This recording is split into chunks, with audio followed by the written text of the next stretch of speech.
네, 안녕하세요 여러분. 베니스 비엔날레 이틀차입니다.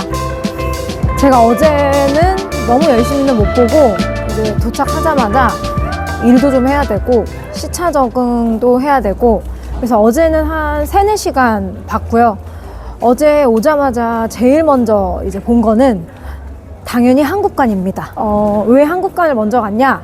한국인이어서 그런 것도 있겠지만, 올해 베니스 비엔날레를 제가 이제 리아트 컬렉터 친구들하고 동료들하고 78명이 함께 십시일반 개인 자금을 대서 올해 베니스 비엔날레 한국관을 지원을 했거든요. 근데 이제 사실은 비엔날레가 오픈하자마자 5월 초에 오면 되게 좋은데, 사실 그때 오면 사람이 너무 많아서 사람을 보는 건지 작품을 보는 건지 아예 헷갈려요. 또 저는 전시를 상당히 오래 보고 인사하느라 에너지를 뺏기는 것에 대해서 조금 힘들어해서 일부러 5월 달에 베니스 비엔날레 오픈할 때 안 오고, 뭐 예전에는 그럴 때도 갔지만 오픈할 때 가면 행사는 많아서 좋은 것 같아요. 근데 일부러 6월에 왔더니 너무 한가하고 줄은커녕, 제가 베니스 비엔날레 영상 올리면 아시겠지만 전시장에 사람이 저밖에 없는 공간도 너무 많습니다. 어쨌든 어제 도착하자마자 이제 자르디니로 갔고, 숙소 안 궁금해 하실 수 있겠지만 정보, 본섬은 숙소가 너무 비싸요. 정말 코딱지만한 호텔도 하루에 막 3-40만 원? 근데 제가 2024년도에 베니스 비엔날레 이제 남편이랑 친구들하고 왔을 때 주데카 섬에 묵었었어요. 주데카 섬이 실제로 제가 생각할 땐 이 베니스에 살고 있는 분들, 현지인들이 많고 음식점 같은 거 물가가 거의 반값으로 싸요. 치게티 이런 것도 본섬은 진짜 비싼데 주데카 섬은 싸거든요. 음식점도 거의 반값이에요. 그래서 지난번 베니스 비엔날레 때 주데카 섬에 있는 에어비앤비를 끊고 매우 흡족해가지고, 올해도 이제 컬렉터 중에 오게 되면 주데카 섬에 묵어라, 이런 이야기를 했었고, 제가 이번에는 베니스 비엔날레가 한 2주 정도거든요. 좀 천천히 여유 있게 보려고. 보통 베니스 비엔날레 한 10일 정도 왔던 것 같은데 이번엔 2주입니다. 2주간 원칙적으로는 혼자 왔는데, 왔더니 이제 친한 리아트 컬렉터 쌤들이 몇 분이 다 개개인으로 오셔서 저녁 먹을 때 만나는 것 같아요. 그러니까 낮에 각자 흩어져서 전시 보고 7시에 딱 전시 끝나면 이제 저녁 먹을 때 종종 만납니다. 어쨌든 이제 혹시라도 나중에 베니스 비엔날레 오시는 분들은 본섬이 너무 비싸다, 좀 번잡스럽다, 그럼 주데카 섬에 있는 에어비앤비 추천합니다. 주데카 섬도 결국엔 자르디니랑 아르세날레가 있는 이 섬에 바로 오는 수상버스가 있어요. 바토레토. 그게 한 10분이면 오기 때문에 괜찮고요. 오늘은 아르세날레 위주로 봤습니다. 제가 오전에는 일을 했고 오후 2시부터 지금 7시까지 봤는데 5시간 동안 물 한 모금 안 마시고 앉지도 않고, 조금 미디어 아트 공간에선 앉았다. 계속 전시를 보다가 이제 6시 50분이 돼서 저녁을 먹으러 나왔고요. 올해 베니스 비엔날레 총평 남기려고 일부러 바로 그냥 영상을 켰어요. 준비된 자세로 말을 하면 이 감동이 한번 축 처졌다가 올라오는 거여서 아르세날레 나오자마자 제가 지금 영상을 켰어요. 2024년에도 제가 이렇게 걸어가면서 찍은 영상이 있어, 이런 그 파크에서. 그때도 이 핑크색 옷을 입고 있었는데 본의 아니게도 똑같네요. 자, 일단은 저는 어저께 한국관을 본 거는 한국관과 일본관이 둘 다 너무 의미가 있고, 이번에 좀 연결해서 전시를 했기 때문에 그건 따로 한 편 올릴 거예요. 따로 한 편 올릴 거고, 한국관에 먼저 간 이유는 아까 말했다시피 리아트 컴패니언즈, 이 이름이 붙은 게 너무 뿌듯하잖아요. 우리가 개인 컬렉터가, 기업이 아닌 개인이 십시일반 돈을 모아서 한국관을 지원했다라는 게 너무 뿌듯해서 그 스티커 붙어 있는 거 볼 겸 한국관에 갔었고, 어제 날씨가 너무 좋아가지고 한국관 옥상까지도 올라가 봤고, 한국관 옥상 있는 거 많이들 모르시더라고요. 그래서 한국관과 일본관 같이 연결해서 소개를 해볼 거고요.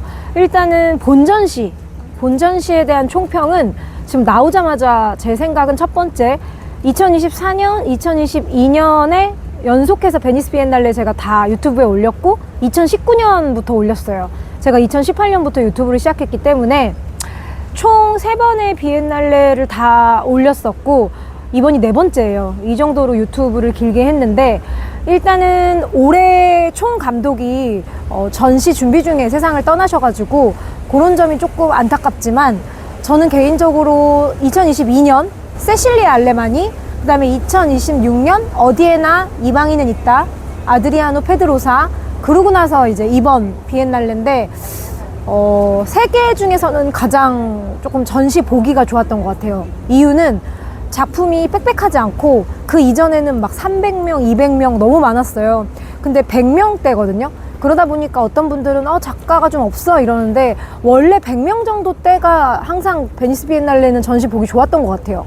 그래서 간만에 늘 300명 넘게 빽빽하게 전시하는 거 보다가 100명대를 보니까 한 작가의 작품이 아주 많이 왔어요. 뭐 작은 개인전이라고 해도 될 정도로 페인팅 같은 것도 막 20점 가까이 한 작가당 설치된 작가도 있고, 또 자르디니도 어제 잠깐 갔지만 아르세날레에 설치된 작품이 자르디니에도 있고 곳곳에서 발견이 되기 때문에 이 작가 그 작가인데 하면서 조금 작은 개인전처럼 볼 수 있어서 전시를 보는 사람한테는 한 작가에 대해서 좀 깊이 있게 볼 수 있다는 장점이 있고요. 두 번째는 전시장 구성이 저는 좋았던 것 같아요. 물론 모든 전시가 다 노력을 했겠지만 이번 베니스 비엔날레는 좌대도 그렇고 벽도 그렇고 골판지를 많이 썼더라고요.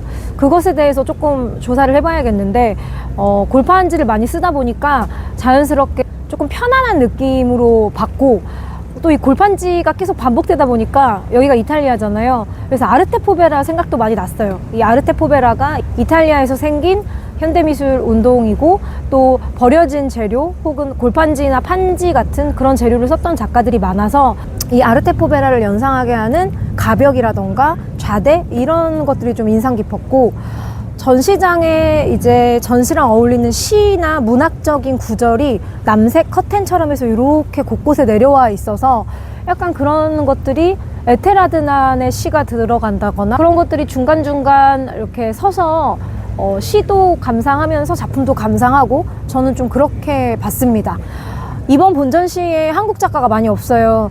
지난번 전시에 4명이나 뽑혔었잖아요. 뭐 이쾌대, 그 다음에 이강승, 김윤신, 장우성, 월전 이런 식으로 좀 많이 뽑혔었고, 그 이전에도 이미래, 정금형, 또 그 이전에도 이불, 애니카이 이런 식으로 많이 뽑혔었는데 이번 본전시는 한국 작가가 예전만큼은 많이 없어서 그런 것들은 좀 아쉽죠. 어쩔 수 없고, 전반적으로 큐레이션 자체는 중간에 동선의 거리도 넓고 좀 한 작가 한 작가 좀 집중적으로 볼 수 있어서 좋아서 제가 오늘 저녁을 먹으러 갈 거예요. 컬렉터들하고.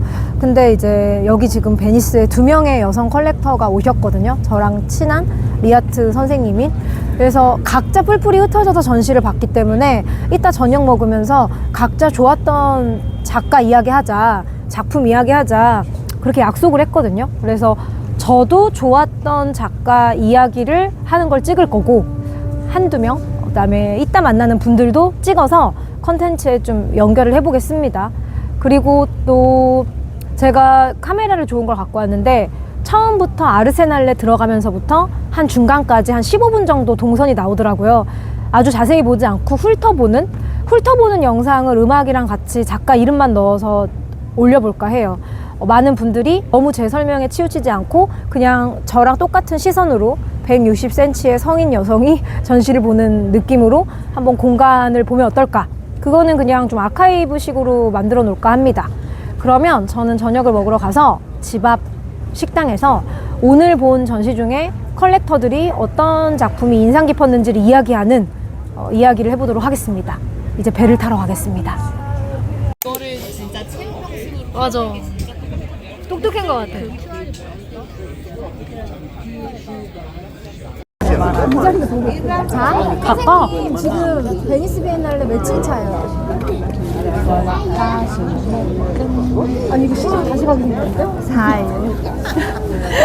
4일 차입니다. 그러면은 오늘 이 컨텐츠가 제가 첫 번째로 올릴 건데 컬렉터이기도 하고 도슨트이기도 하잖아요. 이번 베니스 비엔날레에서 좀 인상 깊었던 작가나 작품 다 상관없어요. 편하게 한 2명 정도 언급해주면 어떨까. 제가 참고자료 넣겠습니다. 네. 이름이 어려우면 보면서 해도 되고요. 아니면 그냥 본인의 좋아하는. 그래도 한국 미술 팬들이 좀 익숙한 작가를 소개하고 싶고 또 이번 비엔날레에서도 역시나 인상적이어서 말씀드리고 싶은 작가인데요. 작년에 서울 미디어시티 비엔날레에서 소개해드렸던 과달루페 마라비아입니다. 과달루페 마라비아는 어릴 때 엘살바도르 내전 때 이제 부모님과 헤어지면서 미국으로 이렇게 도망갔다? 네, 맞아요. 그래서 그렇게 미국으로 갔는데 젊었을 때 한 20대 때 암에 걸린 거를 알게 돼요. 그래서 그걸 이제 전통적인 치유 방법으로 치유를 하고 네, 이제 그 과정에서 본인이 그 치유 과정에서 느꼈던 것을 미술 작품으로 승화하고 싶다는 생각으로 자기가 엘살바도르부터 미국까지 이주해온 그 길을 다시 추적하면서 되돌아가고 그 길에서 수집한 여러 물건들을 가지고 이제 조합해서 조각 작품을 만들거든요. 그래서 과달루페 마라비아의 작품 제목은 대부분이 다 질병 투척기입니다. 질병을 던져버린다는 의미인데, 근데 본인의 암 질병일 수도 있고, 아니면 본인의 그런 이주해온 트라우마일 수도 있고, 그 질병이라는 의미에는 여러 가지 의미가 담겨 있을 것 같아요.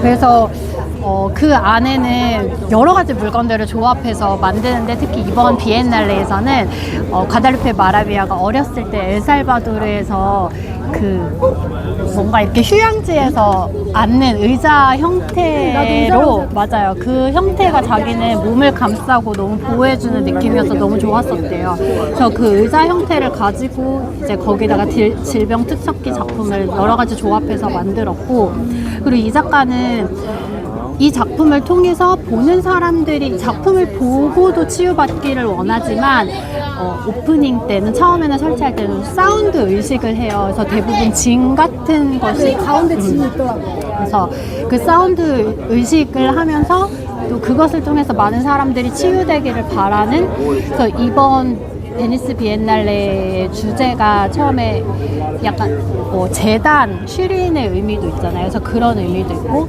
또 마이너 키 좀 많은 사람들이 좀 치유가 되길 원하는 그런 의미도 가지고 있는 작품이라서 여러분들이 작년에 서울에서 보셨던 분들이라면 이렇게 한번 찾아보시면 좋을 것 같아요. 그러면 그 작가는 원래 좋아했던 작가고 좀 새롭게 빠져들었던 작가도 한 명 해주시면 그러니까 전혀 공부 안 한 상태에서 처음 봤는데 반한 작가.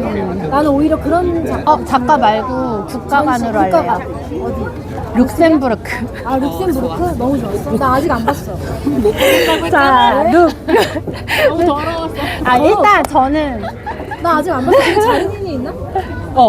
내일 가볼게. 아르세나요. 아이스날레? 아무튼 왜 좋았어요? 저는 이렇게 한국에서는 미술 전시 볼 때 아이를 좀 데리고 다니다가 사실 요즘에는 한국 미술 전시는 잘 못 데리고 다니는 편이거든요. 근데 이번에 베니스 와서 느낀 건 아이를 2년 후엔 데려와도 되겠다고 느꼈어요. 왜냐하면 아이들이 볼만한 영상 작품이나 여러 뭐 조각 작품들이 너무 많아서. 그런데 룩셈부르크 관에 딱 갔을 때 거대한 거울이 설치가 되어 있었고 그 안쪽에서 영상 작품이 상영이 되고 있는데 어린아이들이 바닥에 앉아서 정말 깔깔대면서 웃고 있는 거예요. 그래서 그 광경을 봤을 때 너무 인상적이었는데 그 주제는 우리가 좀 배제하는 사람들 그리고 아니면 뭐 수치심을 느끼는 것들 그것을 똥이라는 주제를 가지고 똥을 애들이 깔깔대구나. 맞아요. 의인화해서 하거든요. 그래서 원래 애들이 똥을 좋아하잖아. 맞아요. 그래서 그 똥이 막 똥을 내뿜으면서 미디어야? 나 내일 그러니까 가서 똥이 사람이 똥이 의인을 한 거예요. 그래서 똥이 의인화돼서 저 애들이 맞아요. 당하는 이야기하고 거지. 그래서 저는 사실 징그러워서 잘 보지는 못했지만 가장 인상 깊었던 아니야? 자, 선생님. 너무 부담되죠? 나 너무 부담돼. 아니야. 지금 괜찮아. 편하게. 원래 처음 보는 작가. 뭐 할 건데? 아까 적어놨어요. 그 이름이 어렵잖아요. 저도 이름은 못 외워요. 저도 보고 해야 돼. 근데 지난번보다는 좀 더 길었죠. 좋았죠. 3일은 진짜 너무 부족했는데 5일은 좀 괜찮았어요. 할만했어요. 오이 아, 라에드 야신. 그 레바논 작가인데, 원래 사진을 전공했댔나? 근데 이제 앤디 워홀이 1900 I stay that because to share. Yeah. Okay. 앤디 워홀이 어, 자기의 아이디어가 떨어졌어. 막 약간 명성이 떨어지고 소재가 떨어졌을 때 77년도에 쿠웨이트를 간 적이 있대요. 그래서 그 사건을 이제 막 부각시킨 거야. 그게 무슨 아카이브를 보면서 찾았는데, 그래서 보면은 막 사진에 앤디 워홀 막 얼굴 막 콜라주 돼 있고, 그때 누구를 소재로 택했을까? 막 이런 스토리를 만들어서 막 어떤 게 진짜고 어떤 게 허구인지 잘 모르게 약간 헷갈리게 해놨어. 그래서 되게 재밌었어요. 그리고 또 한 명 더 얘기해. 한 명 더 얘기할까? 4명이나 적었어. 내일 떠나시는데. 근데 이렇게 얘기하는 게 좋은 게 나는 그거를 방금 그 작가를 그렇게 자세히 안 봤거든. 그리고 나 아직 루셈부르크까지 안 갔잖아. 그래서 약간 베니스 비엔날레가 너무 크기 때문에 약간 누가 뭐가 좋았는지를 꼭 얘기해야지 서로에게 그 아데분미 그바데보라고 92년생 미국 작가인데, 그 조상들이 일했던 무슨 남부 캐롤라이나였나? 거기 농장에서 흙을 퍼와서 그걸로 도자기를 만들고, 막 거기 말 털, 사람 털을 막 부조로 막 붙여놨어요. 근데 멀리서 봤을 때는 되게 멋진 회화 같은데 가까이서 보면 막 그런 게 막 붙어 있어요. 자르딘이 있어. 자르딘에 있어. 그래서 도자기랑 그 설치랑 너무 멋있었어. 완전. 예. 알겠습니다. 일단 저는 약간 99.9%의 작가들을 좋아하기 때문에 모든 작가들이 다 좋았어요. 사실 약간 아르세날레에서 혼자 눈물도 좀 났다가 약간 혼자 너무 청승맞게 너무 혼자 감동하고 막 혼자 콩고 식민지에 몰입했다가 갑자기 막 자연 보호 운동도 해야 되나 막 별 생각을 다 하면서, 그래서 제가 무슨 생각이 들었냐, 너무 집중하고 있는 와중에 이메일이 오는 거예요. 기업에서 강의원을 해. 그럼 갑자기 자본주의가 돼. 강연비를 좀 더 높게 달라고 해야 할까?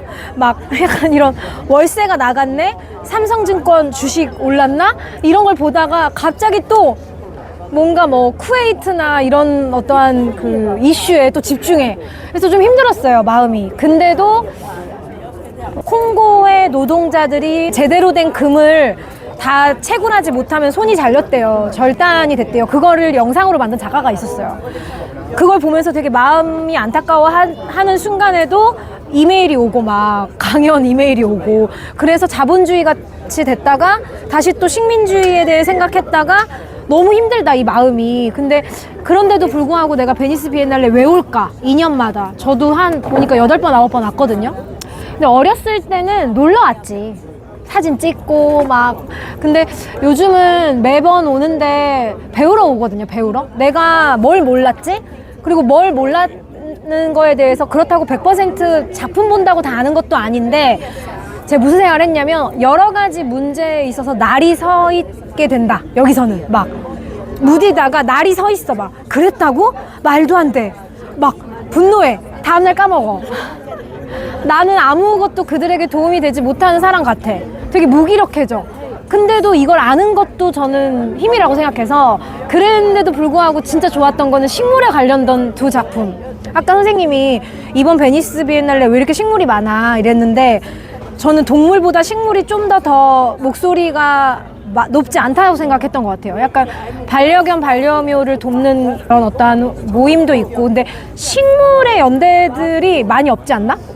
그죠? 생각해보면. 그리고 식물은 조금 내가 선인장을 키우다가 죽어도 들찔리고, 저는 좀 식물을 못 키워서. 근데 첫 번째 작품은 아르세날레에서 본 건데, 나무가 오르골처럼 천천히 돌아요. 고향에서 가져온 올리브. 근데 그 설명을 읽어봤더니 고향에서 가지고 온 올리브 나무가 천천히 돌지만 거기에 또 나무를 찍은 영상이 투영된대. 우리는 잘 못 느끼지만. 근데 그 옆에 이렇게 파랑색 천에 시가 또 이렇게 있어요. 그리고 이 전시가 곳곳에 시가 있어요. 에테라드난 시, 토니 모리슨. 그래서 의도한 거겠지? 그 감독님이.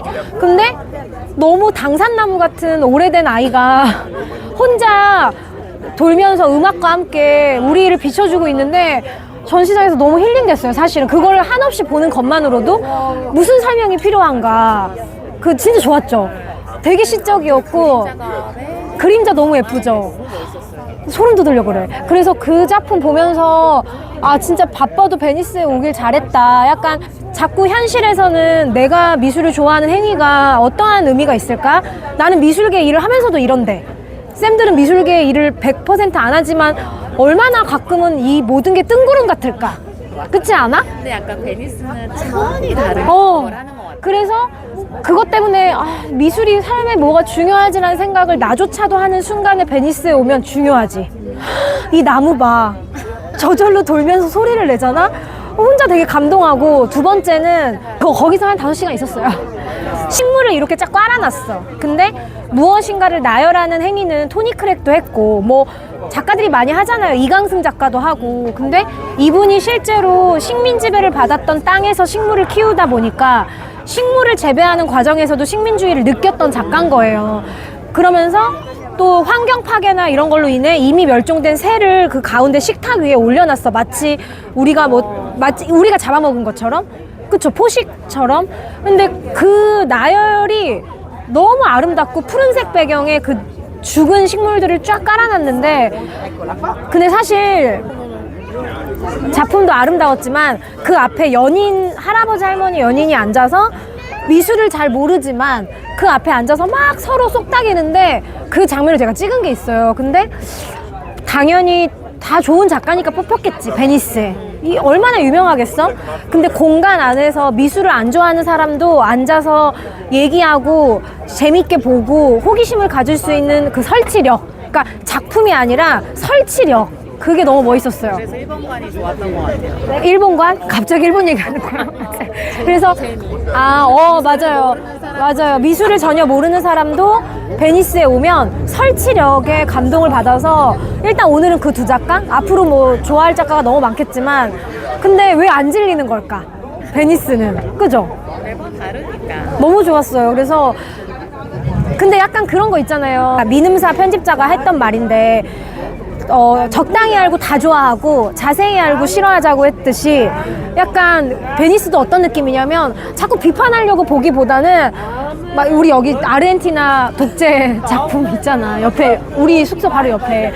그 어느 날은 이런 생각이 들어. 내가 아르헨티나의 독재까지도 공부하고 작품을 봐야 돼? 이러다가도 또 어느 날은 덕분에 알아서 다행이야. 약간 이상한 감정이 드는 하루였고 그 두 작품을 얘기하고 싶습니다. 끝. 어떻게 이렇게 예쁘지?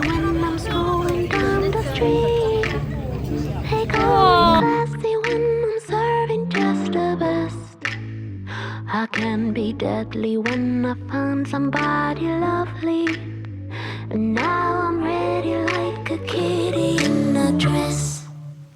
Don't call me mean, I just want someone to love me. Someone to lick my wounds and kiss my aching body. My desperation knows no termination, baby. Now would you love me if I was somebody else? Wish I had a tail, wish I had a tail. 'Cause if I did then I would swing it